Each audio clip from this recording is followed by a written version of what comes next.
नमस्कार।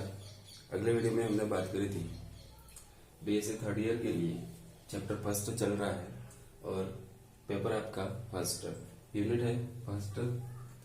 तो हम बात कर रहे थे पर्यावरणीय कारकों के बारे में। ठीक है, पर्यावरणीय कारकों के अंदर हमने प्रत्यक्ष और अप्रत्यक्ष दोनों पॉइंट लिखवा दिए थे। सॉरी, प्रत्यक्ष व अप्रत्यक्ष, इन दोनों पॉइंटों के बारे में हमने बात कर ली थी। तथा इसके बाद में हमारा अगला पॉइंट है या अगला टॉपिक है हमारा, अब देखना, जलीय कारक। ठीक है, जलीय कारक।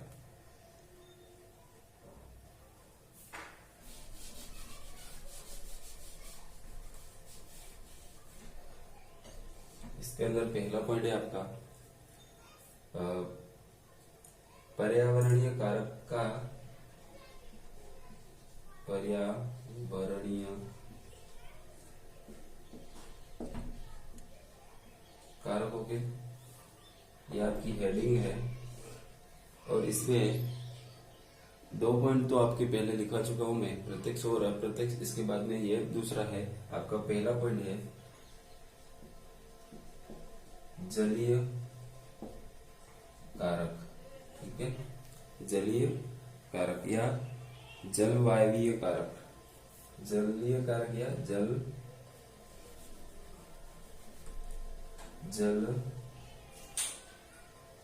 जलवायवीय। ठीक है, वायवीय कारक, जलवायवीय कारक।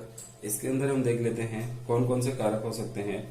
प्रकाश, इसके अंदर पहला है प्रकाश, दूसरा है वायुमंडलीय,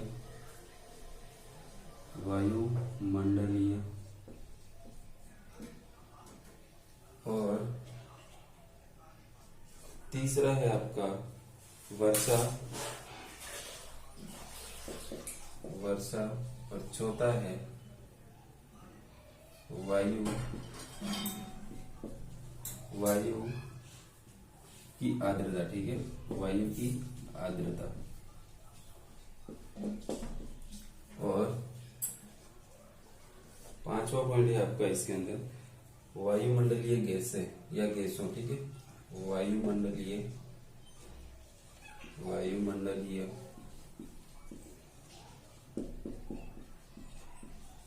गैसें।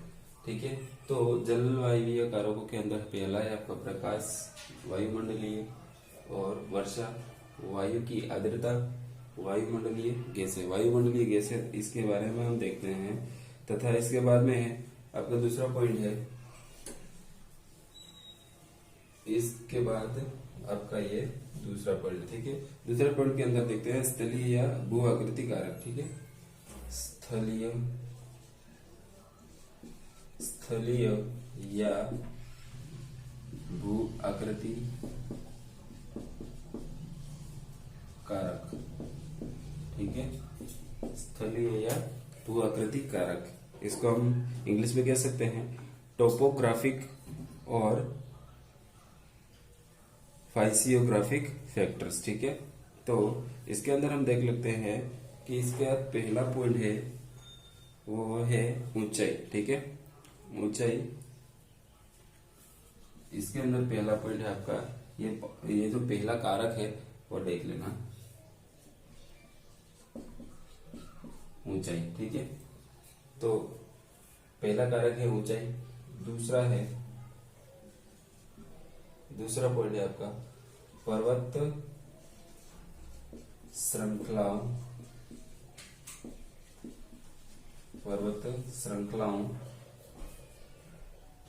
व घाटियों की दिशा,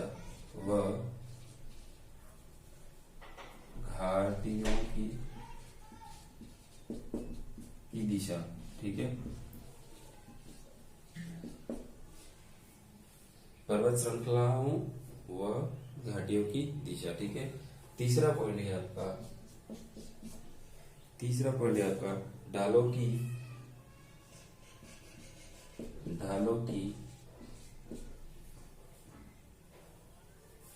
या ढालों की खुलापन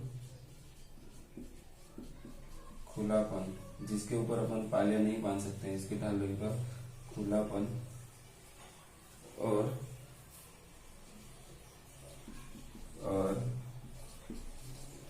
तीव्रता। ठीक है, तो ये स्थलीय या बहुकृति कारक है। ऊंचाई, पर्वत श्रृंखलाओं व घाटियों की दिशा, और तीसरा है ढालों की खुलापन या उसकी तीव्रता। ठीक है, जैसे कि अपन देख सकते हैं कि ऊंचाई के आधार पर अगर बारिश होती है, बारिश होने के कारण अगर ये ऊंचाई के ऊपर बारिश होने से वहां का जो भू आधार होता है वो क्या होता है, धीरे धीरे ढहने लगता है। ठीक है, और इसके बाद में पर्वत श्रृंखलाओं व घाटियों की दिशा। ठीक है, पर्वत श्रृंखलाओं और घाटियों की दिशा, जब तेज बारिश होती है या कुछ अनहोनी होती है तो उस समय इन पर्वत श्रृंखलाओं तथा उनकी घाटियों की दिशाओं में परिवर्तन आ जाता है। ठीक है, ढालों की खुलापन तथा तीव्रता, यानी कि ढालों का खुलापन तथा तीव्रता, इसके यानी कि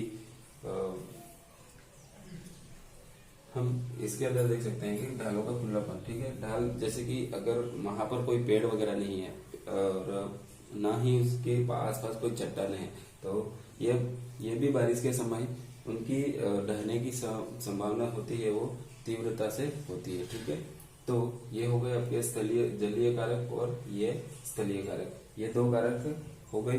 नेक्स्ट अपना है मृदीय कारक। तो तीसरा पॉइंट है आपका मृदीय कारक। मृदीय कारक के अंदर हम पहले जब हमने बात करी थी उस समय मैंने लिखवा दिया है, लेकिन फिर भी हम देख सकते हैं कि मृदीय कारक यानी कि मृदा को प्रभावित करने वाले कारक कौन कौन से हो सकते हैं वो मैंने पहले लिखवा दिया है। ठीक है, नेक्स्ट वीडियो के अंदर आप देख सकते हैं। अब नेक्स्ट पॉइंट है आपका चौथा। ठीक है, तो फोर्थ पॉइंट है आपका जैविक कारक। जैविक कारक है यानी कि बायोटिक फैक्टर। ठीक है, इसको हम कह सकते हैं कि जीवों को प्रभावित करने वाले कारक। ठीक है, जिस प्रकार से ये पर्यावरणीय कारकों को प्रभावित करते हैं, उसी प्रकार ये कारक आपस में एक दूसरे कारकों को भी प्रभावित करते हैं। तो ये क्या करते हैं कि जिस प्रकार से पर्यावरण को प्रभावित करते हैं, इसी प्रकार स्वयं क्या करते हैं, एक दूसरे को भी प्रभावित करते हैं। ठीक है, देख सकते हैं अपन, जिस प्रकार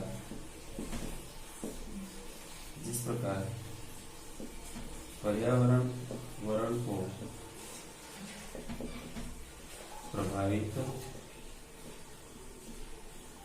प्रभावित करते हैं, उसी प्रकार यह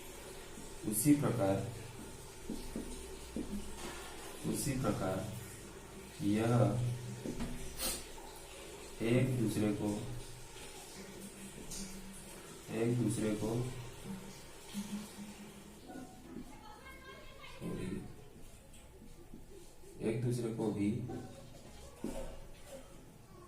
प्रभावित या एक दूसरे जीव को भी प्रभावित करता है। ठीक है, एक दूसरे जीवों को भी प्रभावित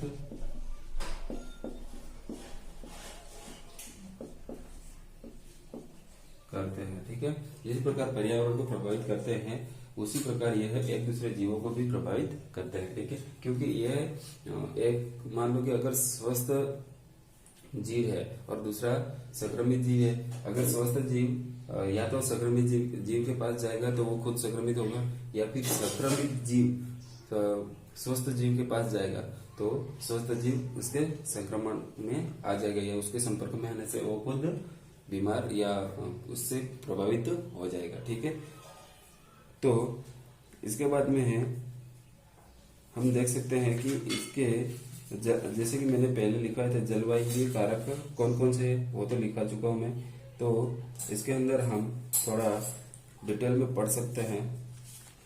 ठीक है,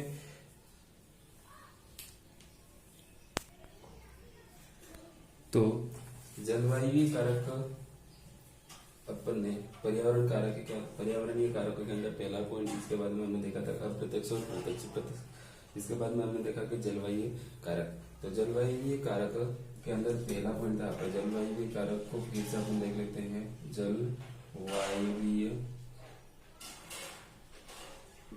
जलवायु कारक, ठीक है। इसके अंदर हम थोड़ा सा डिटेल के साथ पढ़ लेते हैं। इन कारकों में वर्षण, तापमान, आर्द्रता, वायु, प्रकाश आदि भौतिक कारक सम्मिलित होते हैं, ठीक है। इन कारकों के अंदर क्या होता है कि इन कारकों के अंदर वर्षा, तापमान,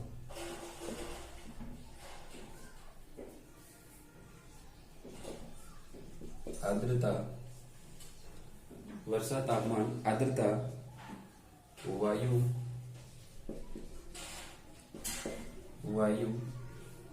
आदि वर्षा, तापमान, आर्द्रता, वायु आदि भौतिक कारक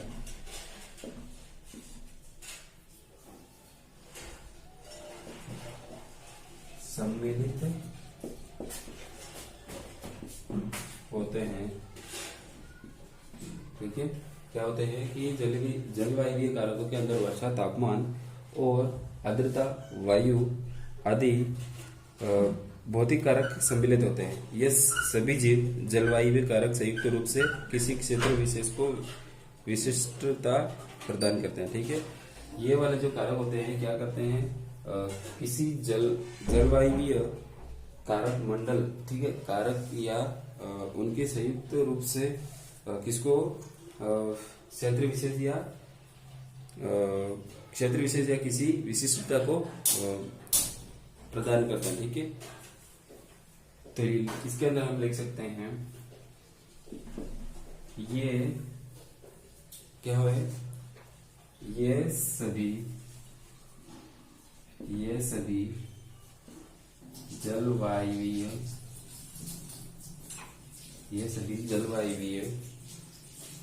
कारक संयुक्त रूप से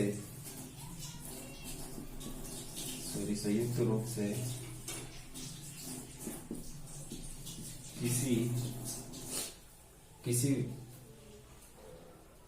क्षेत्र यानी कि किसी क्षेत्र को किस प्रकार प्रभावित कर सकते हैं या किस प्रकार से उनको मान लो कि नुकसान पहुंचा सकते हैं, ठीक है। किसी क्षेत्र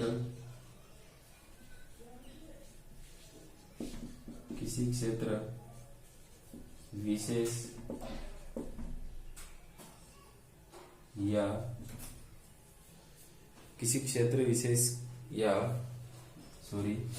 विशेष को विशिष्टता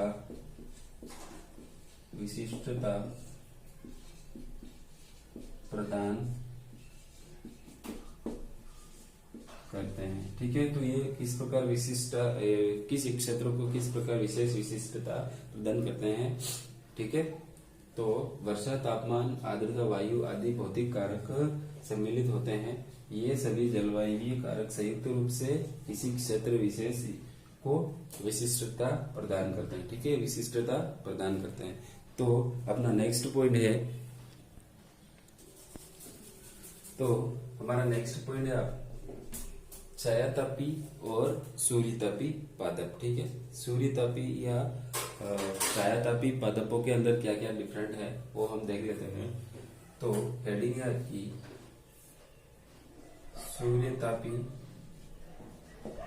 सूर्यतापी एवं छायातापी पादपों में अंतर, ठीक है, अंतर।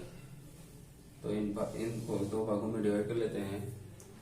तो सूर्यतापी पादपों के अंदर हम लिख सकते हैं पहला पॉइंट, ठीक है, इनका जो तना होता है वो कैसा होता है, मोटा होता है, और इसके अंदर जाइलमों की क्या होती है, संख्या अधिक होती है। ठीक है, तो हम लिख सकते हैं या फिर जाइलम ज्यादा विकसित होता है। ठीक है, तो लिख सकते हैं तना मोटा एवं जाइलम अधिक विकसित होता है। ठीक है, अधिक विकसित।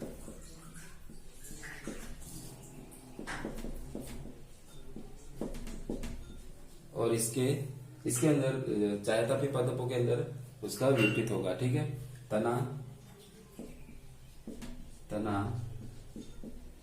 पतला एवं जाइलम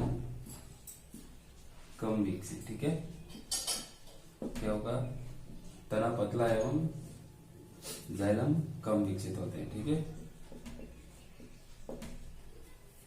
क्योंकि आप जैसे कि आप 10th-12th में पढ़ ही चुके होंगे कि जैसे कि छाया मतलब जो घर के अंदर प्लांट होता है उसके अंदर क्या परिवर्तन होता है, और जो सूर्य की ऊर्जा के अंदर या सूर्य के प्रकाश के अंदर जो प्लांट रहने वाले हैं उनके अंदर क्या प्रभाव रहता है। ठीक है, तथा नेक्स्ट पॉइंट है आपका पत्तियां छोटी हल्के रंग की कटी हुई होती है। ठीक है, इनके अंदर क्या होता है कि पत्तियां जो छोटी होती है और कैसी होती है, कटी हुई होती है। ठीक है, पत्ती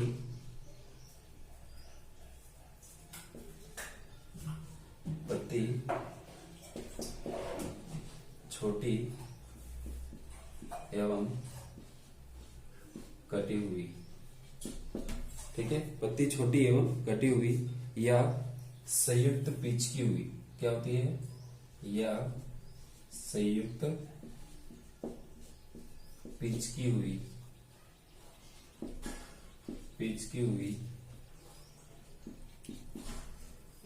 वह मोटी होती है। ठीक है, क्या होती है, मोटी होती है।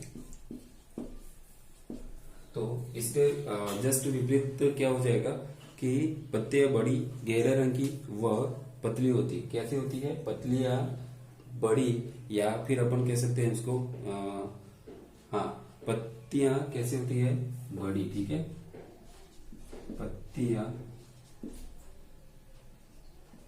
पत्तियां बड़ी एवं क्या होती है, कैसी होती है, हरे रंग की, सॉरी गहरे हरे रंग की। ठीक है, गहरे हरे रंग की। यह क्यों हो सकता है, आपको पता ही होगा कि जैसे कि सूर्य के प्रकाश में रहने वाले जो प्लांट होते हैं वो क्या करते हैं कि सूर्य की किरणों के द्वारा फोटोसिंथेसिस यानी कि प्रकाश संश्लेषण की क्रिया करते हैं, और इनके अंदर जो प्रकाश संश्लेषण की क्रिया होती है वो कम होती है या नहीं के बराबर। ठीक है, इसी कारण ये क्या होती है, इसकी पत्तियां बड़ी एवं गहरे रंग की होती है, वह पतली होती है। ठीक है, रंग की वह पतली होती है। ठीक है, ठीक है, तो पत्ती छोटी एवं कटी हुई, ठीक है, या संयुक्त पिचकी हुई या फिर मोटी हो सकती है।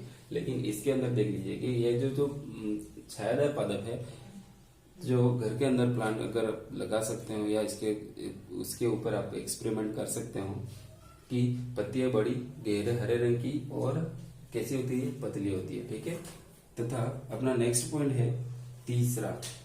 ठीक है, नेक्स्ट पॉइंट है इसके अंदर तीसरा।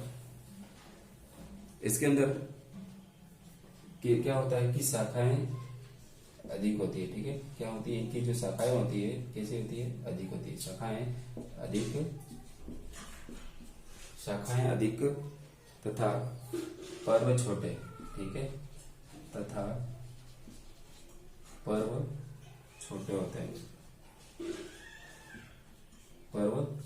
हैं, ठीक है, और इसके बाद अपन इसके अंदर ये भी लिख सकते हैं कि पर्वत संधियां पास पास होती है। जो इनकी पर्वत संधियां जो होती है वो कैसे होती है, इस प्रकार से, जिस प्रकार से उंगलियां मैं कर रहा हूं चिपकी हुई, ठीक है। या पर्वत संधि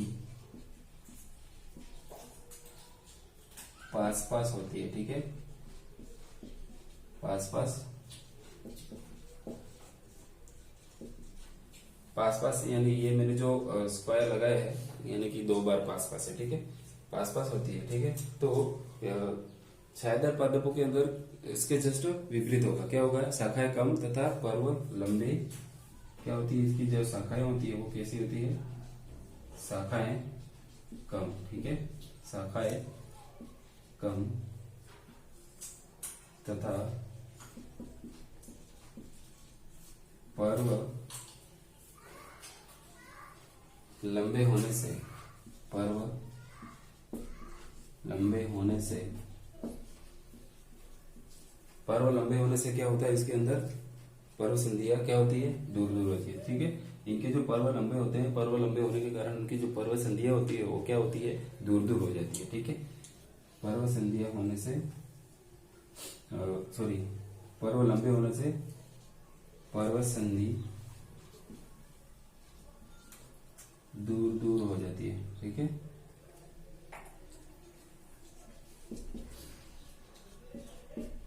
दूर दूर होती है, ठीक है।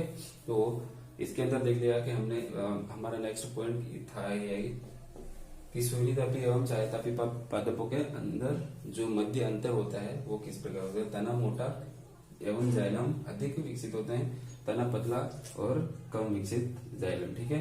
इसके बाद में है पत्ती छोटी व कटी हुई या संयुक्त पिच की हुई वह मोटी होती है, ठीक है। तो इसके अंदर जस्ट विपरीत होगा, ठीक है। पत्तियां बड़ी गहरे हरे रंग की व पतली होती है, ठीक है। शाखाएं अधिक तथा पर्व छोटे या पर्व संधि पास पास में होती है, ठीक है। इनकी जो शाखाएं होती है वो कैसी होती है, कम विकसित होती है तथा इनके जो पर्व होते हैं वो कैसे होते हैं, लंबे होते हैं। तथा इसके बाद में है इनके जो पर्व संधियां जो होती है वो कैसी होती है, दूर दूर होती है, ठीक है, दूर दूर। तो इसके अंदर इतने अंतर काफी है। हमारा नेक्स्ट पॉइंट रहेगा, अभी हम पर्यावरणीय कारकों के अंदर ही पढ़ रहे हैं, ठीक है। तो पर्यावरणीय कारकों के बाद में हमारा नेक्स्ट पॉइंट था या नेक्स्ट पॉइंट है हीलियोमॉर्फिक यानी कि जैसे कि वन वाला क्षेत्र होता है, वन क्षेत्र के अंदर जैसे कि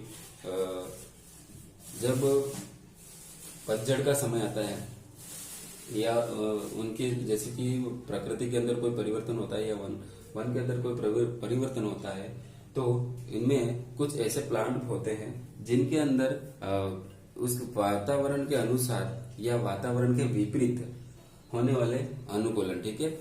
मान लीजिए कि अगर किसी समय या पतझड़ के समय कुछ ऐसे प्लांट होते हैं जिनकी अंदर जो पत्तियां होती है वो जड़ जाती है, और कुछ प्लांट ऐसे होते हैं जिसके अंदर पत्तियां उनके विपरीत, यानी कि जैसे कि पहले वाले प्लांट के अंदर पत्तियां जड़ जाती है तो इनके अंदर उसके विपरीत होता है। तो इसके अंदर हम देख लेते हैं।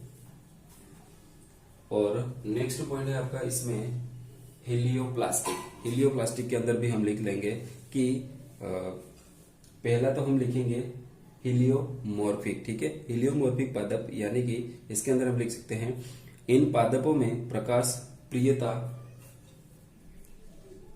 इन पादपों में प्रकाश प्रियता व छाया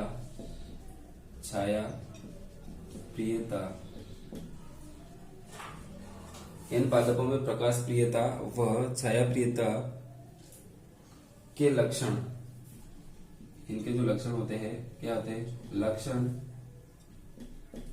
आनुवांशिक गुणों यानी कि आनुवांशिक रूप से निश्चित रहते हैं, या निश्चित होते हैं। ठीक है, इनके छायाप्रिय के लक्षण आनुवांशिक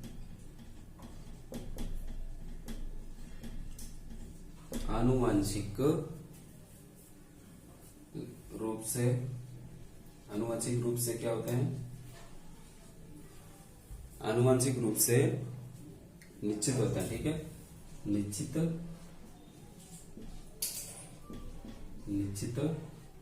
होते हैं, यानी कि इनके अंदर जो, जैसे कि पादपों के अंदर जो परिवर्तन होते हैं तो उनके लक्षण क्या, या इन पादपों के अंदर कोई पर्यावरण का कोई भी प्रभाव नहीं पड़ता। ठीक है, पर्यावरण का प्रभाव क्यों नहीं पड़ता, क्योंकि इनके अंदर जो इनके जो आनुवंशिक लक्षण होते हैं वो क्या होते हैं, निश्चित होते हैं। ठीक है, इसके अंदर लिख सकते हैं कि अतः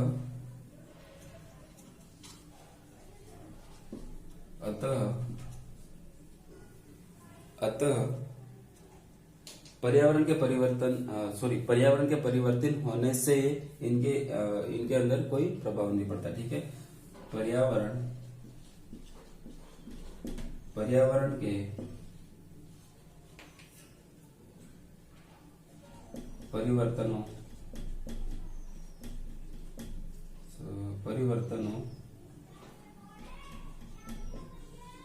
से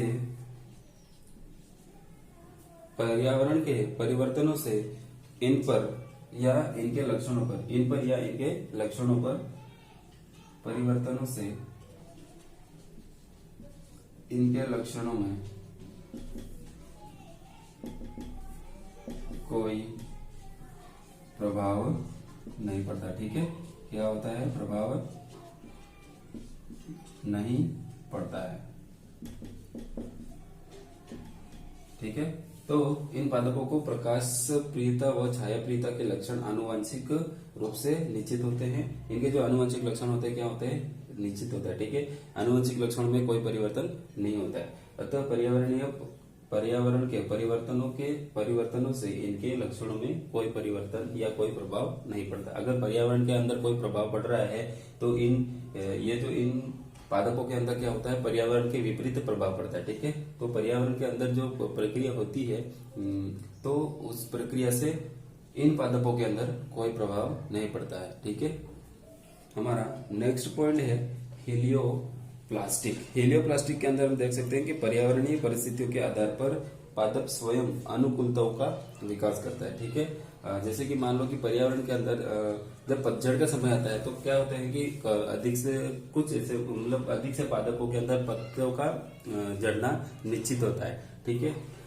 और तो ये वाले पादप जो होते हैं क्या होते हैं, पर्यावरण के आधार पर अपने आप को निश्चित या अपने आप को ढाल लेने का या उनके अनुसार उनकी प्रक्रियाओं को पूर्ण करने की इनके जो आनुवंशिकी होती है वो रखते हैं। ठीक है, तो इसके अंदर हम लिख सकते हैं पर्यावरणीय परिस्थितियों के आधार पर पर्यावरणीय परिस्थितियों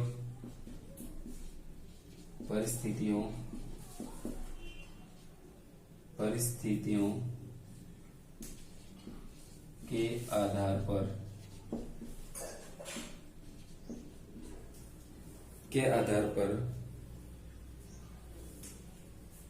पादप क्या होते हैं, पादप स्वयं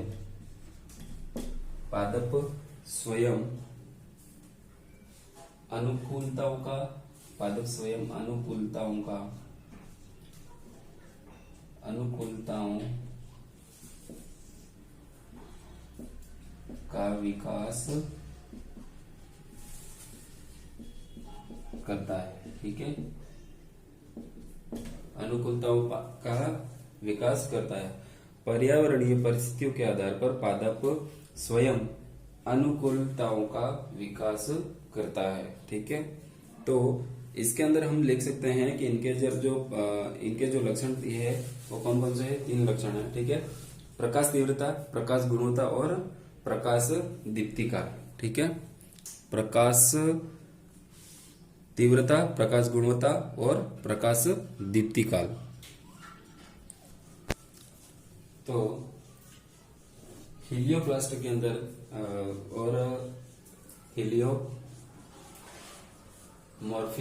ये जो पॉइंट मैंने पहले लिखवाए थे उनके आधार पर ये जो 3 पॉइंट है जो मतलब पादपों को किस प्रकार से प्रभावित करते हैं। ठीक है, प्रकाश तीव्रता यानी कि जैसे कि अगर सूर्य जब उगता है तो जैसे कि लगभग मध्य बिंदु पर आता है या मध्य रेखा पर आता है, उस समय जब उगता है इसके बाद में मध्य पॉइंट में आएगा, तब तक क्या होगा कि सूर्य की जो तीव्रता होती है वो क्या होती है, अधिक रहती है या बढ़ती है। फिर इसके बाद में जब सूर्यास्त के समय या सूर्यास्त के टाइम में जब वह उसकी ओर वृद्धि करता है, उस समय जो सूर्य की जो तीव्रता है वो होती है क्या होती है, धीरे धीरे घट जाती है। ठीक है, जब उगता है उस समय उसकी तीव्रता ज्यादा होती है और इसके बाद में जब अस्त होने की कगार पर होता है उस समय क्या होता है, उसका जो सूर्य की जो तीव्रता होती है वो धीरे धीरे कम हो जाती है। ठीक है, तो क्या होता है कि जब सूर्य उगता है तो उसकी जो प्रकाश की या उसकी जो किरणें होती है वो तीव्र यानी कि तेज होती है। फिर जब वो धीरे धीरे इसकी ओर वृद्धि करता है, सूर्यास्त की ओर वृद्धि करता है, तब उसकी जो प्रकाश की तीव्रता होती है वो क्या होती है, घट जाती है। ठीक है, इसका मतलब होता है बढ़ना और इसका मतलब होता है घटना। ठीक है, तो इसके अंदर हम वही पढ़ेंगे, जैसे कि मान लीजिए गर्मियों के समय में क्या होता है कि सबसे ज्यादा धूप गिरती है। उस समय अगर कुछ पादप ऐसे होते हैं जिसके द्वारा जो पादप क्या होते हैं, मुरझा जाते हैं दिन के समय में, और इसके बाद में जब शाम होती है या सुबह होती है, जब सुबह होती है तो उस समय पादप क्या होता है, अच्छा हो जाता है। ठीक है, तो इसके अंदर हम लिख सकते हैं कि सूर्य से दोपहर तक प्रकाश तीव्रता क्या होती है, बढ़ती है, और दोपहर से सूर्यास्त तक धीरे धीरे घट जाती है। तो प्रकाश तीव्रता इसके अंदर हम लिख सकते हैं कि सूर्योदय से दोपहर तक जो प्रकाश की तीव्रता होती है वो क्या होती है, बढ़ जाती है या अधिक होती है। फिर इसके बाद में हम देख सकते हैं कि दोपहर से सूर्यास्त तक प्रकाश की तीव्रता है वो क्या होती है, कम हो जाती है या शून्य हो जाती है। ठीक है, क्या होती है, शून्य हो जाती है। ठीक है, इसके बाद में हम लिख सकते हैं कि प्रकाश की गुणवत्ता के अंदर देख सकते हैं कि प्रकाश में व्याप्त विभिन्न रंग आते हैं। क्या होते हैं, इसके जो प्रकाश की जो सूर्य की किरणें जो होती है उनके अंदर क्या होती है, अलग अलग रंग होते हैं या पर्याप्त विभिन्न रंग होते हैं। ठीक है, तो जिसके माध्यम से क्लोरोफिल व नीले रंग के प्रकाश का अधिकतम अवशोषण करते हैं। क्या होता है, पादप जो होते हैं वो क्लोरोफिल तथा उनके पादपों के जो रंग यानी कि उनकी जो पत्तियां होती है वो क्या करती है, मतलब रंग का अवशोषण करती है। ठीक है, किनका रंग, प्रकाश की सूर्य से जो आने वाली किरणें हैं उनसे जो रंग होता है वो क्या करती है, अवशोषण करती है। ठीक है, हम लिख सकते हैं इसके अंदर कि पॉइंट नंबर 2 के अंदर प्रकाश तीव्रता या प्रकाश की गुणवत्ता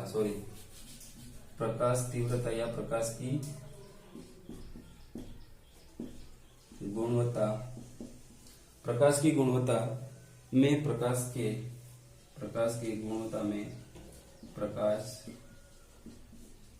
के व्याप्त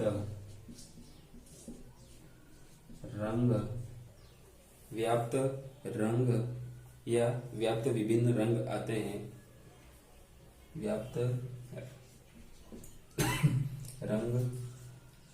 हैं। पौधे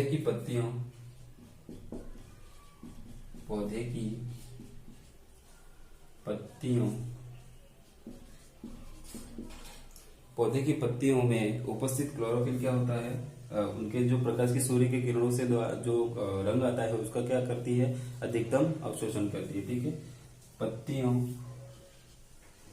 में क्लोरोफिल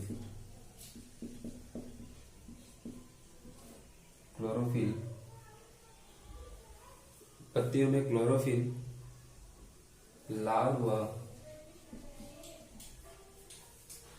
व नीले रंग का अधिकतम अवशोषण करती है। ठीक है, क्या करती है, अवशोषण करती है। तो जैसे कि मैंने पहले बताया कि प्रकाश की गुणवत्ता में प्रकाश के व्याप्त रंग या व्याप्त विभिन्न रंग क्या होता है, विभिन्न रंग। ठीक है, विभिन्न रंग आते हैं। इसके बाद में है पौधों की जो पत्तियों के अंदर जो क्लोरोफिल होता है, क्लोरोफिल होता है वो क्या करता है, लाल और नीले रंग का अधिकतम अवशोषण करता है। ये लाल और नीला रंग कहाँ से आता है, जब सूर्य की जो किरणें होती है, सूर्य की किरणों से जो आने वाली जो किरणें हैं उनके अंदर लाल और नीला रंग पहले से मौजूद होता है। तो इन क्लोरोफिल के माध्यम से उनके जो लाल और नीले रंग को क्या करती है, अवशोषण करती है। ठीक है, आज के लिए इतना ही काफी है। मिलता है अगले वीडियो में। Thank you very much.